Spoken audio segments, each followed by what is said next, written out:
Hi, welcome or welcome back to my book sanctuary. I'm Bianca and I wanted to talk to you about another series recommendation. So today I actually wanted to talk to you about the Immortals After Dark. So this video may be a little bit long because there is quite a few books in the series, but they are my all-time ultimate favourite books. I absolutely adore them. And I have been meaning to do this video for a long time, but yeah, here we are, finally. There is a new novella coming out in this series, I think on the 24th of March, so in a couple of days, I think. And all I know about this one, it is a novella and it's about rock. That's it. That's all I need to know. I don't usually do advanced reader copies, arcs. I'm not really interested in doing that. If you are, each to your own, you do you, boo, but it's not for me. I don't like the pressure, so I'm just going to wait for the book to release and read it with everybody else. But I did want to talk about all the books in the series, and the first one does start off with a novella called The Warlord Wants Forever.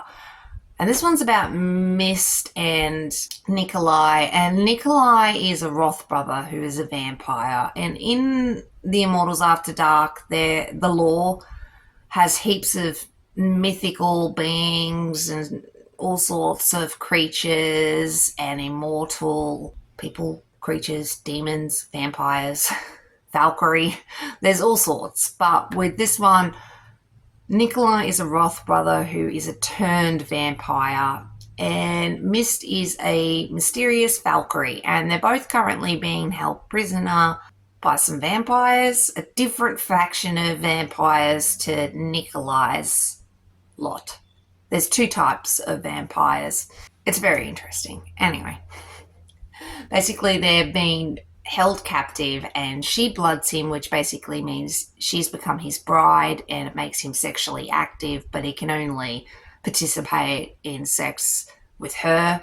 And then she escapes and disappears and doesn't see him for about 5 years, leaving him extremely sexually frustrated, and they go from there. So you learn a little bit more about the Valkyrie, but like I said, it is a novella, so I don't want to say too much. I do think you probably could skip it if you wanted to and get to it when you can, but that is technically the first book. And then the first full book is A Hunger Like No Other. No other. So with this one, it's about Emmeline, and Emmeline is half vampire, half Valkyrie. She's currently, I think, in Paris, and underneath Paris in the catacombs is a Lycae, who is a werewolf, basically. And he has been tortured and captured and held under there for the last couple of 100 years. So he's a little unhinged. But then he smells his fated mate above ground. He escapes. He finds Emmeline. Oops. However, Emmeline, like I said, is a half vampire, and Lachlan hates vampires.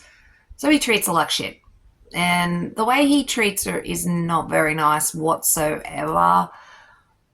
And Emmeline struggles with a bit who she is. She's half Valkyrie, she's half vampire. She really doesn't know too much about her family other than her aunts and a bit about her mother, but everything else is a bit of a mystery.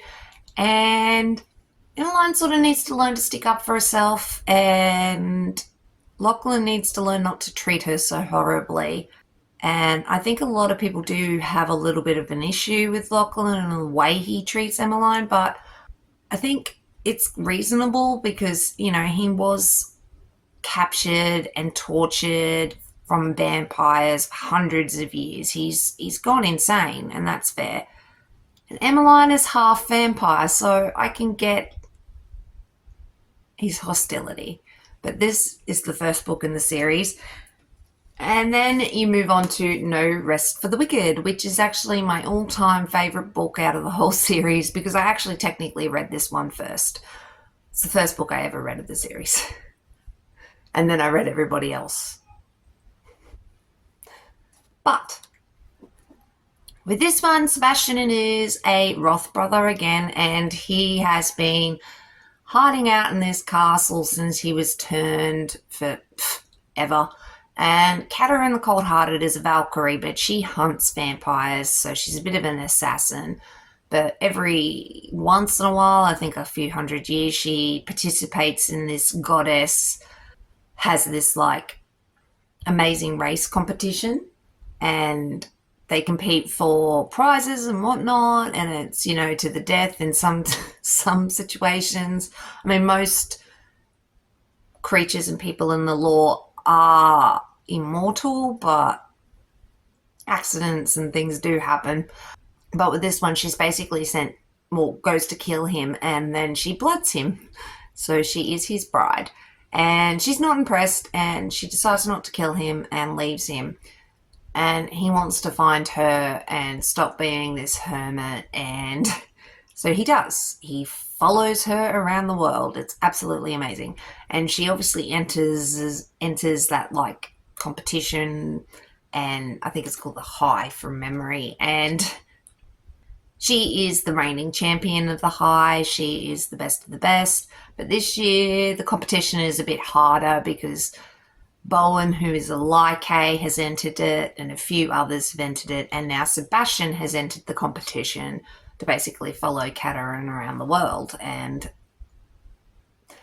with the Valkyrie at this stage, you don't know too much about them except for they're small, extremely smart ass, promiscuous women. And very underestimated. Then, with Wicked Deeds on a Wicked Night, this one's about Bowen. So like I said, this one's again about the High. And Bowen entered the High because the prize in the High is very valuable, and a lot of people want it for personal reasons. And I don't exactly want to tell you exactly why, but Marikita, if I remember correctly. Yeah. Marikita the Awaited is a witch, and she has heaps of power she has no idea how to use, more or less. And she has not quite hit her immortality yet. She's very young. And she enters the High as well for this prize. And because the witches think she's going to be amazing and, you know, their next best thing. And Bowen's a bit of a noodle, but he's a Lycae, and he's very sexy, very sexy. And it's a bit crazy. Beginning of this is they're in the High, they don't like each other, and, you know, Bowen lost his mate ages ago. She passed away. She died in an accident, and he's never been right ever since. And the fact that he's still alive is a little bit of a mystery, because generally once your mate passes away, you don't stay around for long. Unfortunately, you do end up following your mate in the afterlife. So the fact that he's still around is a bit weird. And him and Mari, I really love this. I don't want to tell you too much about it because, you know, there's a whole thing with his past, and there's this big naughty that's trying to pull them apart, and yeah, I love it. Dark Needs at a Night's Edge. So with this one, another Roth brother. So Conrad is a vampire, but when he was turned eons ago by his brothers, his eldest brothers, Nikolai and Murdoch. Anyway, when they turned him, he didn't take it well, and neither did Sebastian, but Conrad ended up drinking blood, and so that sort of makes you crazy. If you don't drink blood from a source, you won't get their memories and you won't end up insane. Unfortunately, Conrad has red eyes and he's insane. And his brothers find him, and they basically capture him and hold him prisoner in this old mansion. And Conrad is the only one that can see the ghost living in the mansion. And Naomi, she was a ballet dancer and unfortunately was murdered by a stalker or obsessed idiot. And she's been in the house ever since. She's a ghost. She can't be seen by anybody except for Conrad. And I love this. He's nuts. He's insane. No one believes him. They think the ghost is a figment of his imagination because he's not quite right at the moment. And Naomi's a ghost. So how's that going to all work? Because she's dead. And it's very cool. I really like it. Then, Dark Desires After Dusk. Some of these titles are a mouthful and are really hard to remember and get them all in order. But with this one, we met the Woad brothers. They're demons. And we met them in the High. And they were helping Mari out in Wicked Deeds on a Wicked Night. The guys were helping Mari out, and they're both demons. So there's Cadian and Rydstrom. And with this one, Cadian's always had this thing for this human who has a few OCD issues, and suddenly she's taken, and he tries to rescue her, but she rescues herself, sort of, because all of a sudden, turns out she's a Valkyrie, or a part Valkyrie. And the Valkyrie are very interesting, and they basically have to go on this road trip. He is out to protect her, but at the same time, he's always had a thing for her. But he might have to betray her because, you know, at the end of the day, the main goal is getting his brother's kingdom back, the demon realm that they lost. And Holly has this destined future, so she can either be used for good or for evil, and her children are eventually either going to be evil or great. Just depends on who the father is. And so everybody wants her, and she's got to learn a little bit more about herself and Cadian and the world, the law. She has no idea about the law, and yeah, it's really, really good. Really good. Then you move into Rydstrom's story, so Kiss of a Demon King. So with this one, like I said, he's Cadian's older brother who's meant to be this king of this demon realm that was taken from them yonks ago.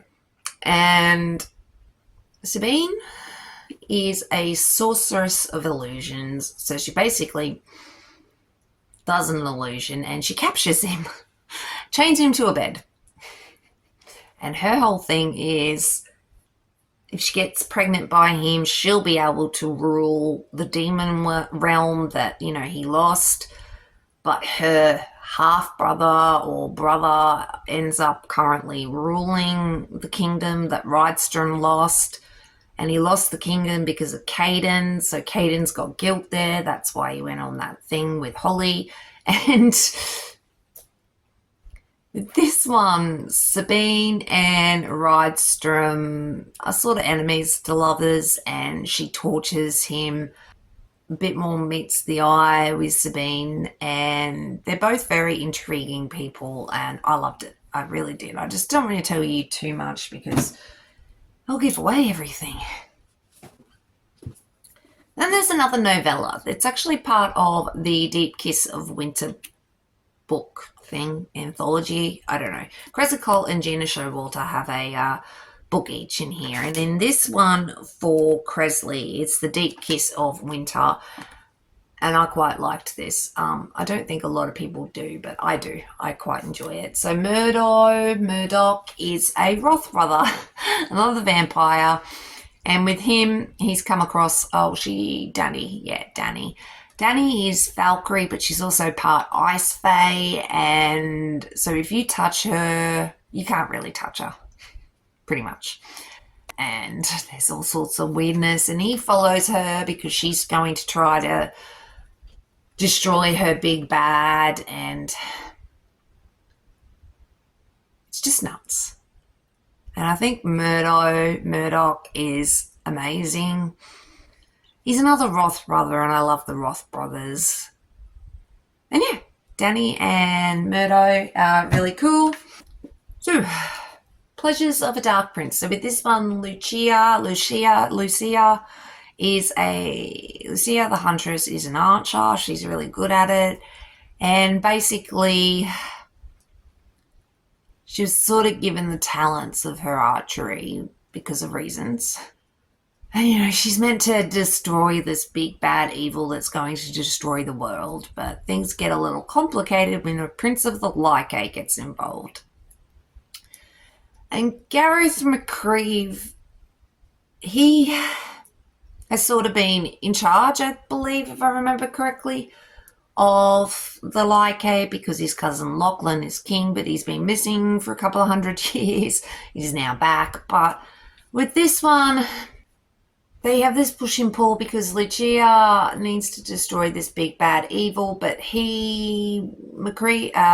Gareth won't leave her alone and is very drawn to her and wants to help, but yeah.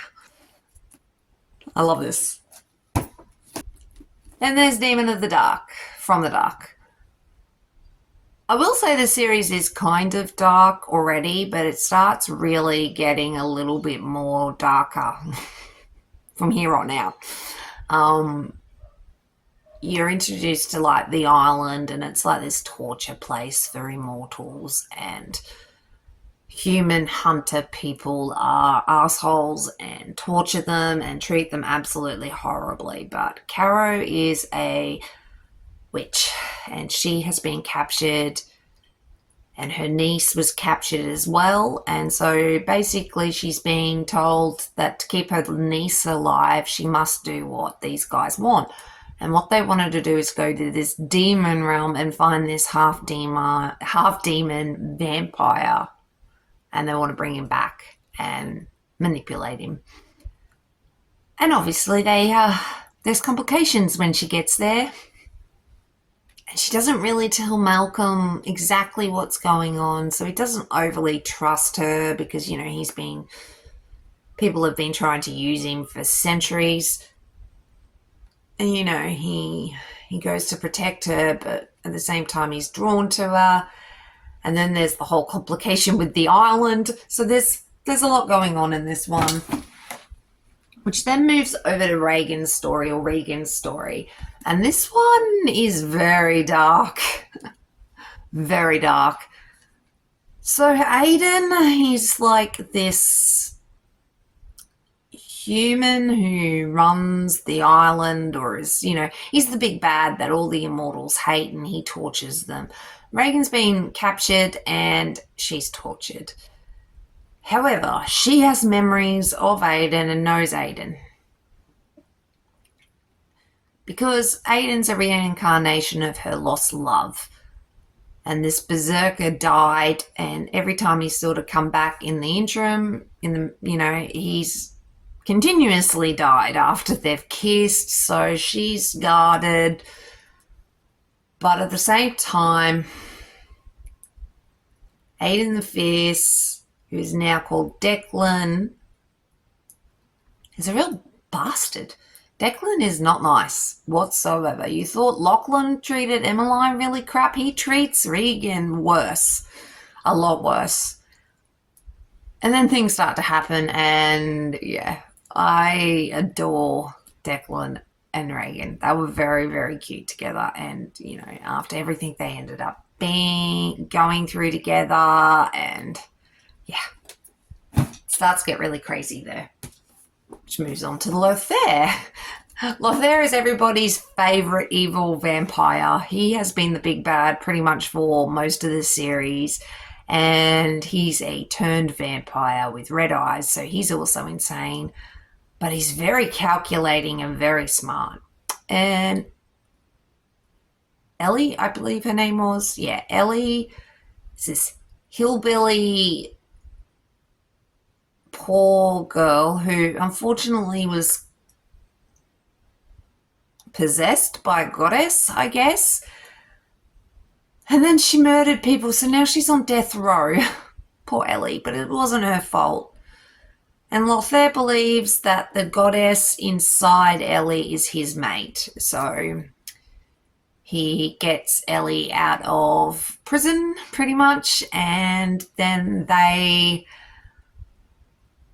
very strong. Ellie is extremely strong, and they're very amazing together. And Lothair is nuts and evil and is out to kill Ellie, so the goddess can take over Ellie's body, and he doesn't give a crap about Ellie. And I don't want to tell you too much more, but everybody loves Lothair for good reason. He's one sexy guy. Shadow's claim. So after Lothair, Shadow's claim. So Trajan is a Daciano. And because of Lothair's story, you learn more about the Dacianos and exactly what they are. But they're vampires that more or less have been hidden underneath a mountain for ages. And they don't participate in much, really. They like to keep to themselves. But Trajan is this assassin. And because of reasons, he's been sent outside the kingdom to kill this tracker. This tracker happens to be best friends with Bettina. And Bettina is this young demoness, I believe. And anyway, she is like the princess to this realm.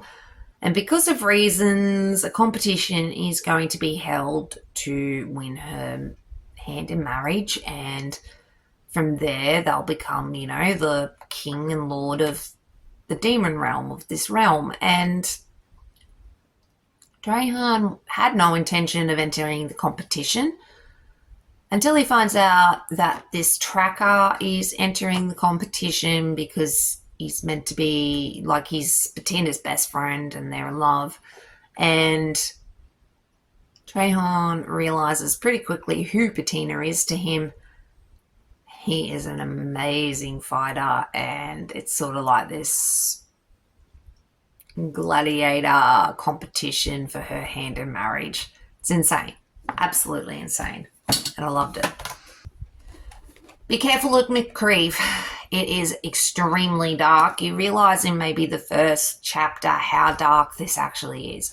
A lot of them can be quite dark because you've got to remember a lot of these creatures of the law have lived for thousands of years. So obviously they've had heaps of trauma and a lot of things happen to them. But McCreeve is another one of the Loki. And he is one of the twins, one of Hot and Hotter. And Yuliam is his name, but everybody calls him McCreeve. And like I said, McCreeve has a really dark history, really dark. But there's complications with Chloe and who she is, and that can either destroy McCreeve or not. And McCreeve has just been on a knife's edge, and he's getting worse, a lot worse. As he's getting older, he's getting, really bad. And then he finds Chloe, and like I said, her past is very complicated, so that then in turn complicates McCreeve's feelings, but McCreeve really needs to move past his past to move forward, and it's very dark, but everybody loves the twins. Hot and Hotter are awesome.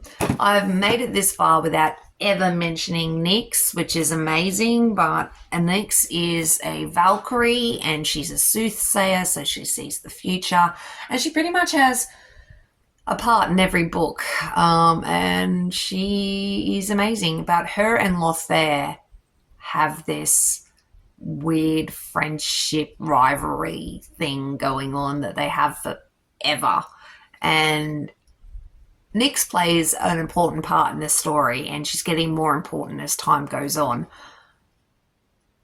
But with this one, Dark Sky. So with this one, Lanthe is Sabine's sister. So she is a sorceress, and I can't remember what her gift was. That's right, she can pretty much tell people what to do, more or less. Anyway, because of reasons and because of an issue when they were children, she'd already known Thronos, and unfortunately she told Thanos Thronos to jump off a cliff without using his wings because of reasons. So he was extremely crippled because of it. That's not cool. And he has wings and he can fly, and he's part of this cool secret sort of race in the lore. And she is really struggling with her gifts and how to move forward. And he rescues her because she was on the island, and there's complications because Sabine is trying to get her back as well. And Thronos hates her, hates Lanthe with good reasons. Like I said, she nearly killed him when they were kids, and she's been running from him ever since. And I don't want to tell you too much more. Sweet Warren. Rune has been sent to kill the oldest Valkyrie, which I'll give you a tip is Nyx. So he's out to kill her. However, he gets distracted. Jo is this weird vampire creature, but at the same time, she's very mysterious and he has no idea what she is. And he's extremely drawn to her, and she has no idea what she is. And I don't want to tell you too much because this is really intriguing. More about where she came from and why she is what she is. And Rune's really not sure if he can trust Jo, and Jo's not sure she can trust Rune, and shit's starting to go on. And I like this because Jo doesn't necessarily like everybody you like. Because I've read all the books so far up to this one, you know a lot of the characters and what they're like. However, Jo has opinions on some of the characters you already know quite well. So you kind of know Jo's wrong a little, but at the same time you're kind of like, is Jo right? What's going on here? So I do really love this. It's really good. And where she comes from, and yeah. Then there's Shadow Seduction. This is another novella, and this one's about that tracker I was talking about before in Bettina's story. Where did it go? Shadow's Claim. So with this one, he's the best friend, Caspian. And basically, after everything that happens in Bettina's story, Caspian goes to this demon realm, and he was this very young tracker, but then time passes in this demon realm differently. So he ages quite quickly compared to the others. And he's gay. Well, he doesn't know he is, but Mercio is very comfortable in his sexuality, and he's another Daciano, so he is one of those vampires that lived in the mountain, more or less. And he's young, arrogant, cocky, and he has to learn a lot about himself and Caspian. And I enjoyed this. I really did. This is fun. They're, like all of these books, they're, thrown into crazy situations and need to get themselves out of it. And in the meantime, trying to figure out what they really feel for each other and if they can really trust each other. And yeah. But we're down to our last two. Then there's Wicked Abyss. So with this one, it's very intriguing because Lila, it's very much, I think, if I remember correctly, like a Beauty and the Beast retelling. Very heavy on the Beauty and the Beast. And he's sort of been like Cian, he's been sort of transformed into this beast-like creature that lives in his castle realm. And he steals her because of reasons.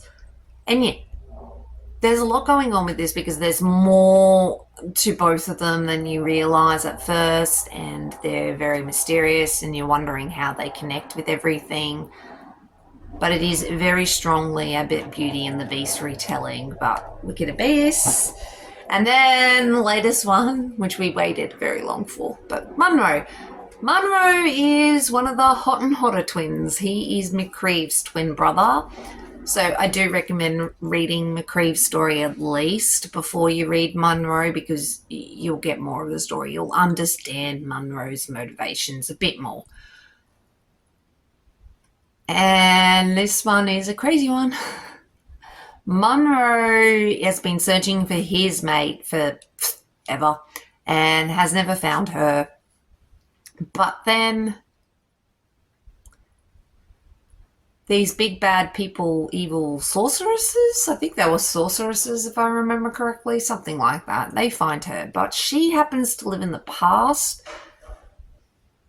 about 100 to 200 years ago. So anyway, things happen and Munro needs to time travel.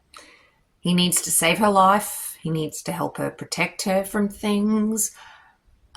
These sorcerer weirdos are trying to kill them. And yeah, at the same time, Ren is not impressed with Munro because she was a hunter and she used to hunt the law and wendigos and creatures like that. And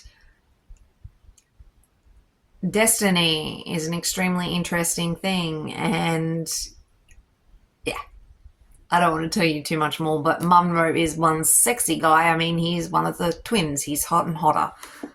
I absolutely love it. But yeah, the recent book will be coming out in a couple of days, so I hopefully will get that very soon and then be able to read it. I will get the physical copy instead of the ebook because I tend to purchase physical copies more than the ebook. But anyway, that was basically all the books in the Immortals After Dark series. If you've read them, what's your favourite? I know a lot of people love Lothair. I have trouble trying to pick a favourite in the series. I love them all almost equally. The first 4 or 5 books, probably like them a little bit more. No Rest for the Wicked's probably, yeah, all-time favourite. Probably closely followed by Wicked Deeds on a Night something.